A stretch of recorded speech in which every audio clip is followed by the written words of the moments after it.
오늘은 스승의 주일입니다. 우리 주일학교, 우리 교회 안에도 주일학교가 있잖아요. 우리 다음 세대 주일학교를 섬기는 우리 선생님들께 진심으로 감사의 말씀을 드리고, 무엇보다 우리가 함께 모두가 교사인 것을 기억하면서 기도해 주시고, 우리 또한 교사로서의 사명, 복음의 교사라는 것을 반드시 기억하면서 우리가 삶 속에서도 복음을 증거하는 교사로 살아가시기를 원합니다.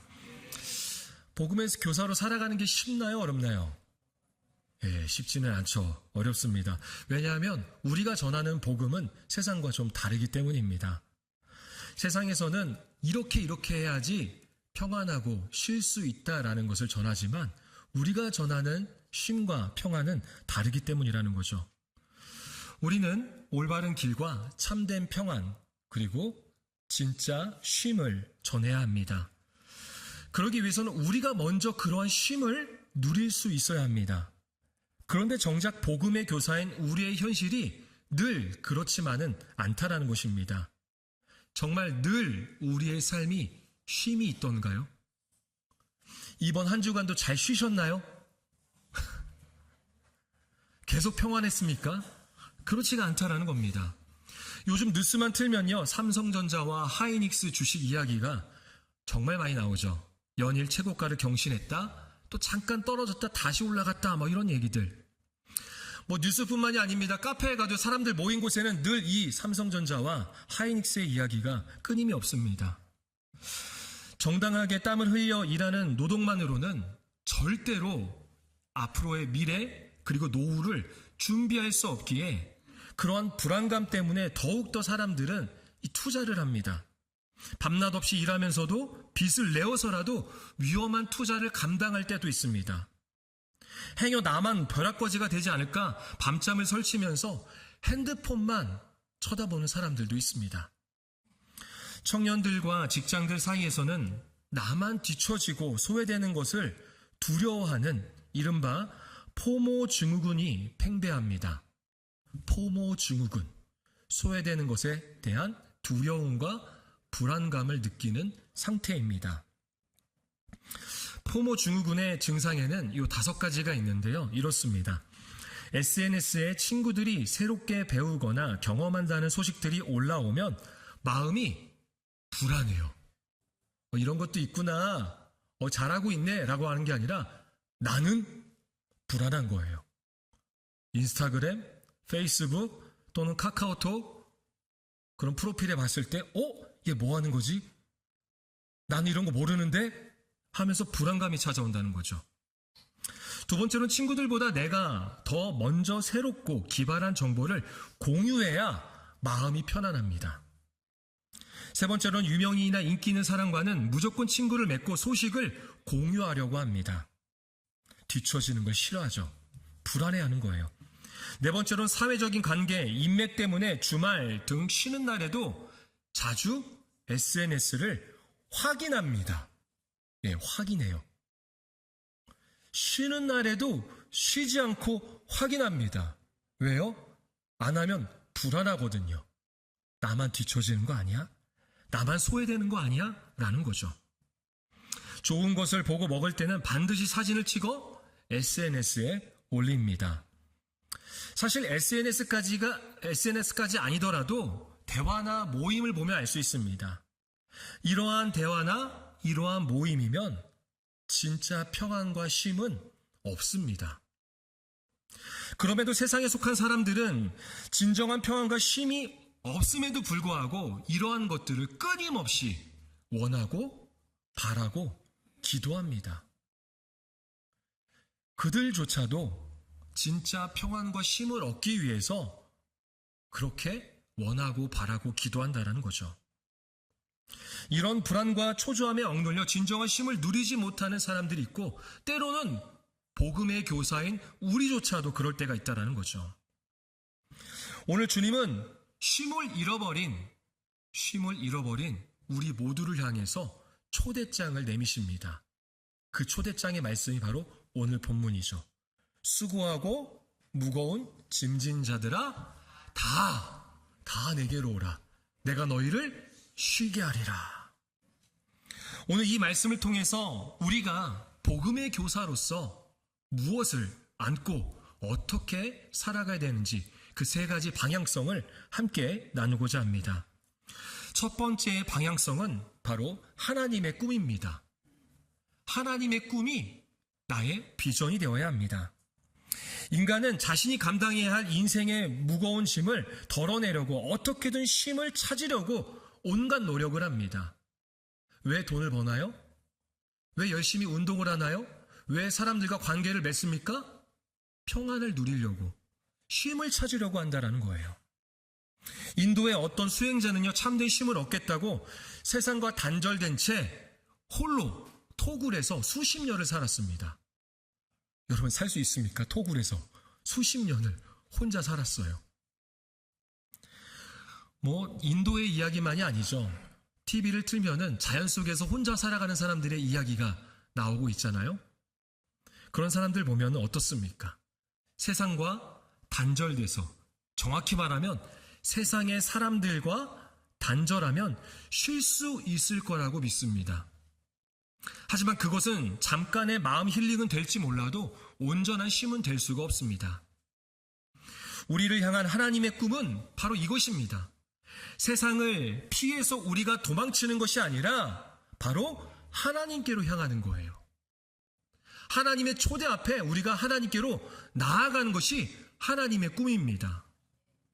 우리가 아버지의 품으로 돌아와 진정한 쉼을 누리는 것, 그것이 우리의 아버지 되신 하나님의 꿈이에요.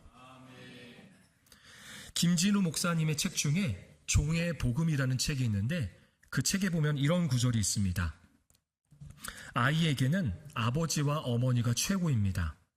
넘어져 무릎을 다친 아이는 엉엉 울면서 병원부터 찾지 않습니다.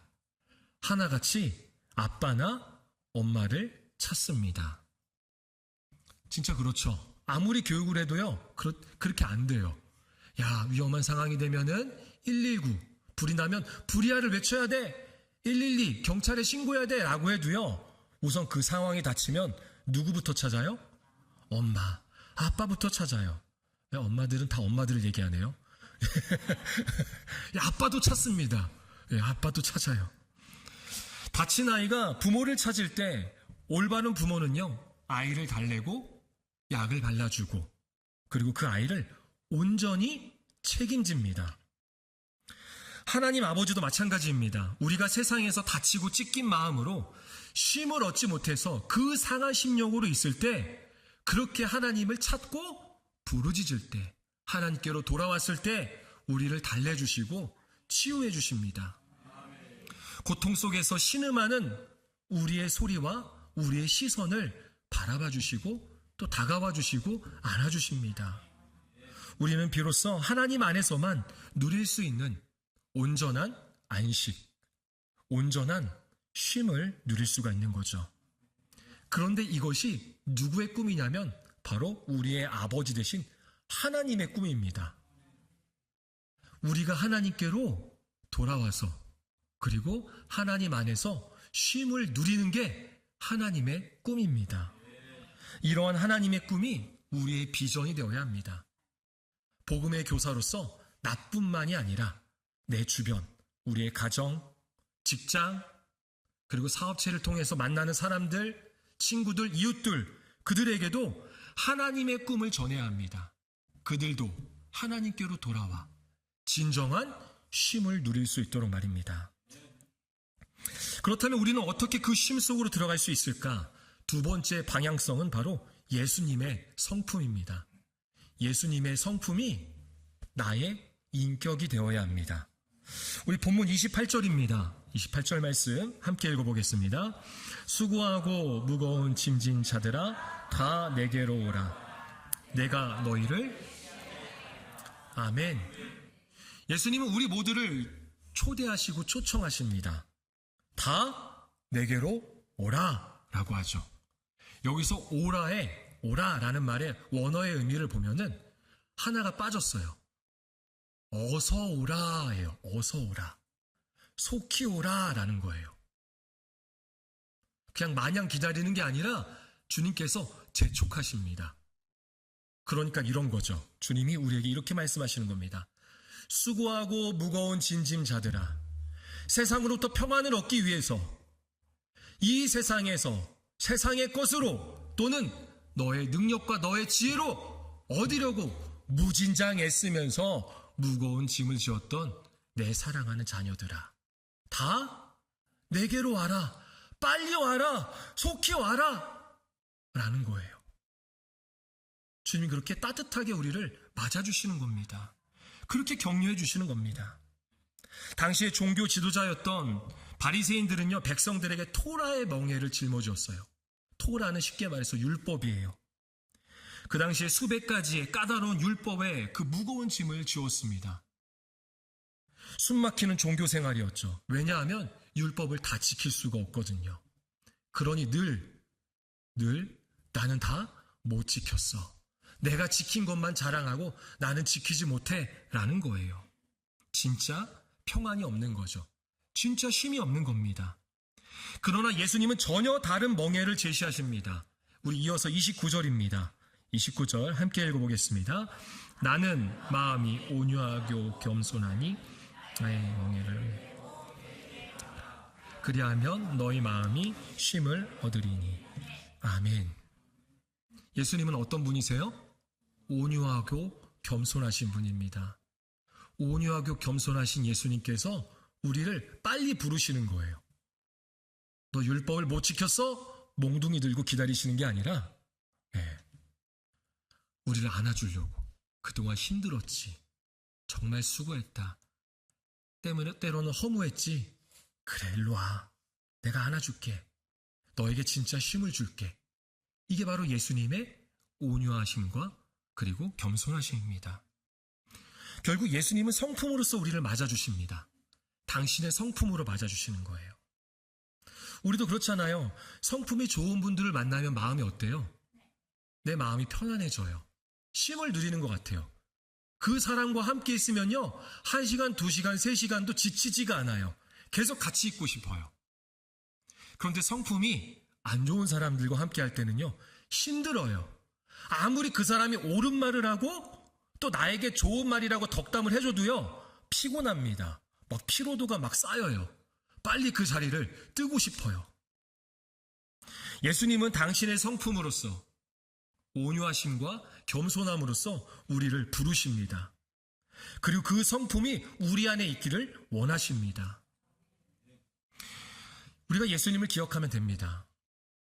예수님을 생각할 때 예수님도 이 땅에서 우리와 똑같은 연약한 육신을 가지고 사셨습니다. 우리가 겪는 피곤함, 슬픔, 배신, 그리고 고통을 예수님도 다 겪으셨습니다. 그렇게 주님은 우리의 눈물을 온전히 이해하십니다. 나를 완벽하게 이해하시는 그 온유하고 겸손하신 주님의 성품 앞에 내가 나아갈 때 나는 모든 짐을 다 내려놓게 되는 거예요. 그러면서 참된 쉼을 얻을 수가 있습니다. 복음의 교사인 우리도 온유하고 겸손하신 주님으로 인해서 진짜 쉼을 누려야 합니다. 그리고 우리가 그 진짜 쉼을 누렸다면 주님의 그 성품으로서 그 주님의 성품이 나의 인격이 되어서 또 다른 사람들에게 그 쉼을 전할 수 있어야 되는 것이죠. 내가 주님의 쉼을 누리기 때문에 다른 이들도 그 주님의 쉼을 누릴 수 있도록 우리는 복음의 교사가 되어야 합니다. 마지막 세 번째 방향성은요, 바로 성령님의 권능입니다. 성령님의 권능. 성령님의 권능이 나의 능력이 되어야 합니다.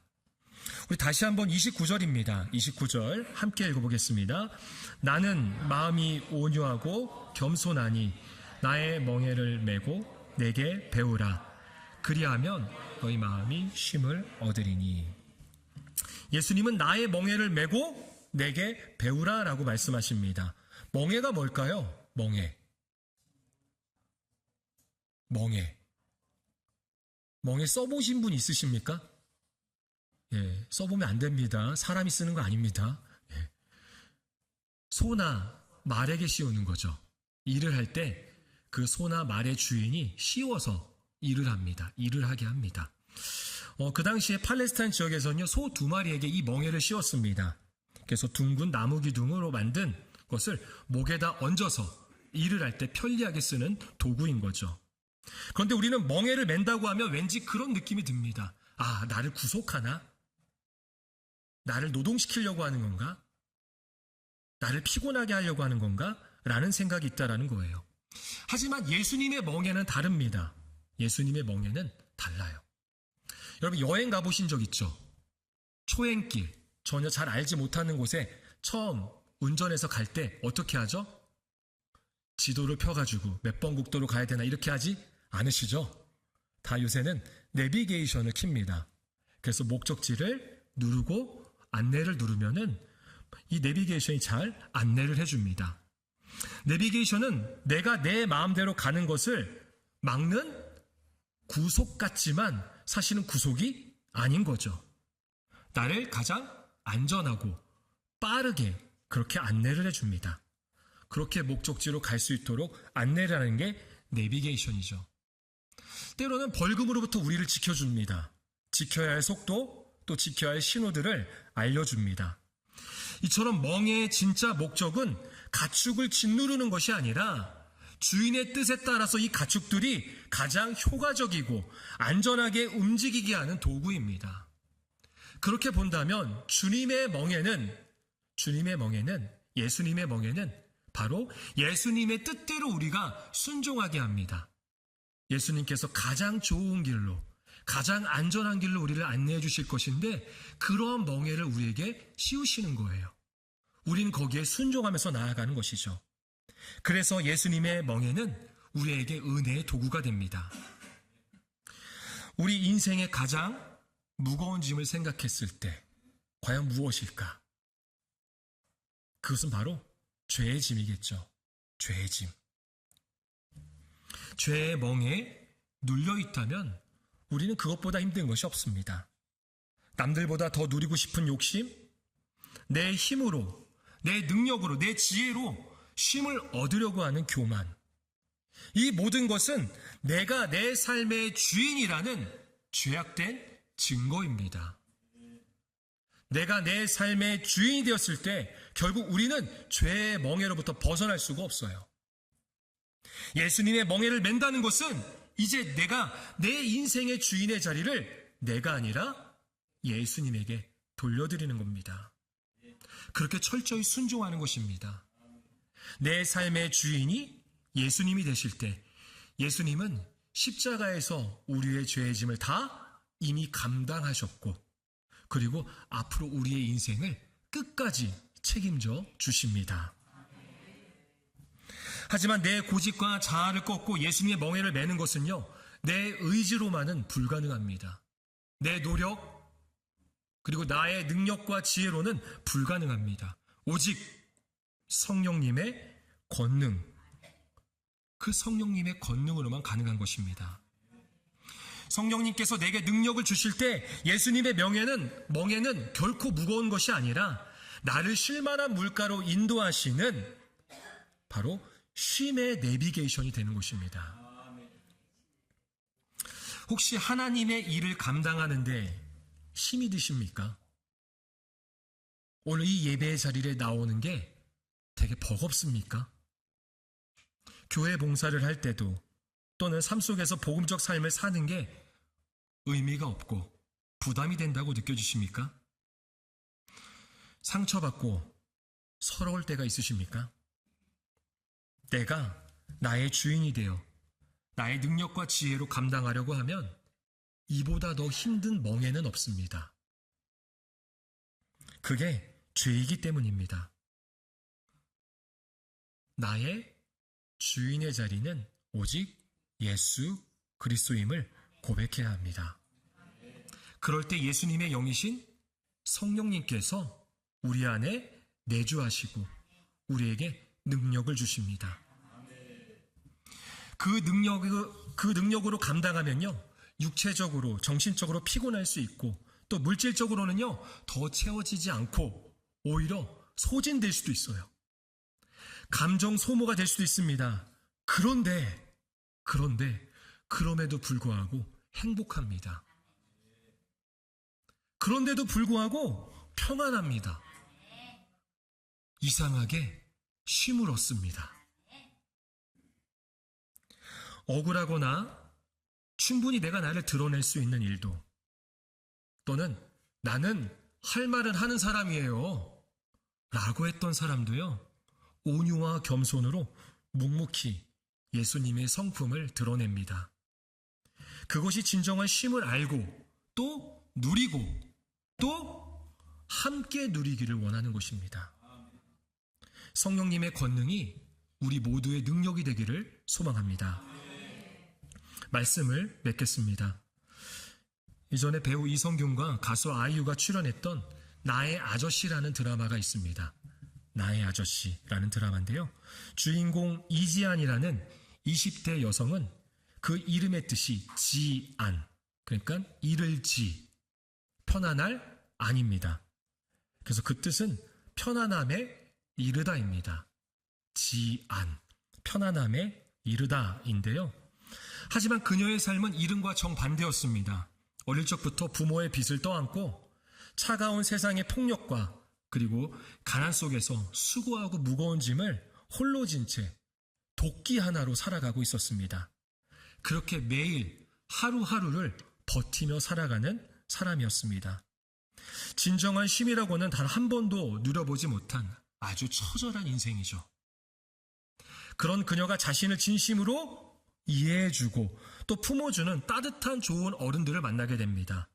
그때 비로소 삶의 짐을 내려놓고 회복되어 갑니다. 그리고 오랜 시간이 흘러 환하게 웃게 된 그녀에게 진짜 어른이고 삶의 스승이었던 아저씨가 담담하게 묻는 마지막 엔딩 대사가 이렇게 소개됩니다. 지안, 편안함에 이르렀나. 지안, 편안함에 이르렀나. 그 질문에 그녀는 눈물을 글썽이며 미소로 대답합니다. 네. 수고하고 무거운 짐을 진 채 이리저리 치이며 살아온 우리의 영혼을 향해 오늘 예수님께서는 십자가의 두 팔을 벌리고 우리에게도 말씀하십니다. 사랑하는 자여, 나의 사랑하는 자여, 너는 이제 편안함에 이르렀느냐. 우리가 이 세상에서 그토록 갈망하며 원하고 바라고 기도하는 진짜 평안과 쉼은 내 통장의 잔고나 세상의 성공으로는 결코 이룰 수가 없습니다.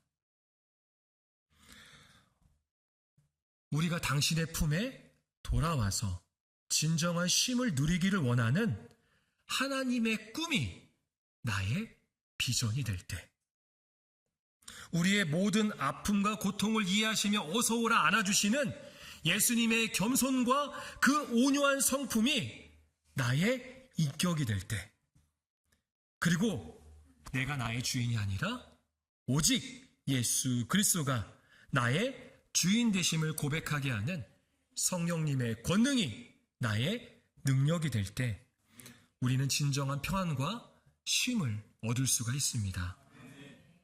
저는 우리 모든 성도님들이 먼저 주님 안에서 이 참된 쉼을 누리길 원합니다. 그리하여 그 평안의 미소로, 그리고 가정에서는 자녀들에게, 그리고 교회에서는 다음 세대에게, 또 아직 예수님을 모르는 주변에 있는 친구와 이웃에게 예수님의 참된 쉼을 전해주는 복음의 교사로 살아가기를 축복합니다.